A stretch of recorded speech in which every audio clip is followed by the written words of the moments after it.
Nah, itu poin dari saya, 3 poin. Nah, bagaimana dengan Pastor Chapman? Mungkin saya mau dengar dari Pastor Chapman sendiri. Iya, saya maaf karena saya belum lancar bahasa Indonesia, tapi saya coba ya. Nah, it's okay. Saya berpikir ini 3 poin ini penting, tapi saya mau sedikit meluaskan itu karena lihat itu yang pertama itu tentang uang. Tapi kalau kita lihat di Lukas 16, kita baca itu ada kaitan dengan ini. Di 19 itu ya 19 ya. No, itu 4. Lihat mana. Oh ya, itu 14. Semuanya itu didengar oleh orang-orang Farisi, hamba-hamba uang itu, dan mereka mencemokan dia. Oke, so di sini bisa lihat itu orang Farisi, mereka suka uang, mereka mencintai uang.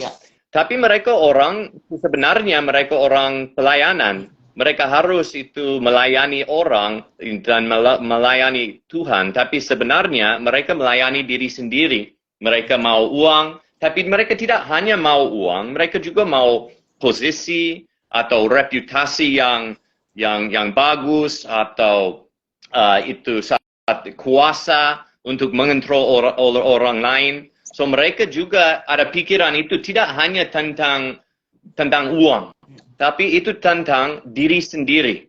Di setiap pihak hidup mereka mau dapat yang paling bagus untuk diri sendiri.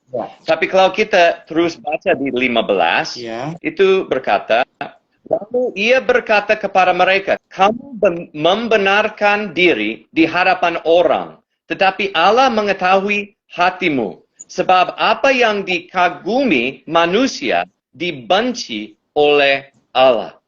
So dari sini itu di konteks uang, tapi kita tahu itu konteks lebih luas kalau pikir tentang orang Farisi. Karena orang Farisi mereka suka posisi, cari kursi, cari kuasa, supaya mereka orang cari reputasi, mereka berdoa dengan suara keras supaya orang bisa lihat mereka. Mereka selalu seperti ini, cari satu nama yang besar.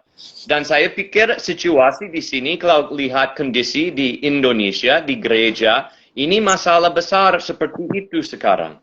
Dan bisa lihat itu yang terjadi terakhir ini dengan itu Rasta Sabdono, bisa lihat itu satu masalah di Indonesia ini. Karena sekarang itu Rasta Sabdono sudah menghujat Tuhan, tapi orang lain itu susah untuk banyak orang pendeta di Indonesia bicara dengan jelas namanya, Rasta Sabdono. Mereka takut bicara itu karena wah begitu ada konflik nama saya sudah rendah dan banyak orang tidak suka saya karena saya bicara namanya dan seperti itu, dan mereka itu dengan diam-diam mau melawan dia, tapi tidak dengan jujur tentang lurus bicara. Tapi kenapa begini? Ini karena banyak pendeta di Indonesia sekarang, mereka pikir tentang reputasi mereka. Mereka mau ada gereja besar, itu mau ada nama besar, itu banyak orang suka mereka, memuji mereka, dan ini satu masalah. Dan kalau pikiran saya, ini karena itu Allah kasih satu hukuman kepada gereja melalui Erastus, karena sekarang itu susah banget karena banyak domba-domba, mereka bingung sekarang. Tapi gembala-gembala banyak, tidak semua, tidak mau bicara jelas, tidak mau melawan itu. Tapi kita harus tanya kenapa orang takut bicara. Itu sering, tidak setiap kali, tapi itu sering karena mereka sudah ada reputation diri sendiri. Mereka sudah itu di sini berkata itu sebab apa yang dikagumi manusia dibenci oleh Allah. Tapi sekarang itu banyak pendeta mereka lebih suka kepada apa yang Allah membenci. Karena mereka mau posisi, mau kekayaan, mereka mau itu nama besar. Ini satu masalah. Ya, ini satu masalah besar. So itu ada kaitan dengan uang. Bisa dari luar bisa lihat. Kenapa orang tidak mau bicara tentang Erastus? dia pakai uang lebih baik daripada banyak orang pendeta lain. Ya. Mereka kalau mereka melawan dia bisa berkata, tapi lihat, jangan menghakimi saya, jangan melawan saya, lihat diri sendiri. Ya. Dan itu banyak takut.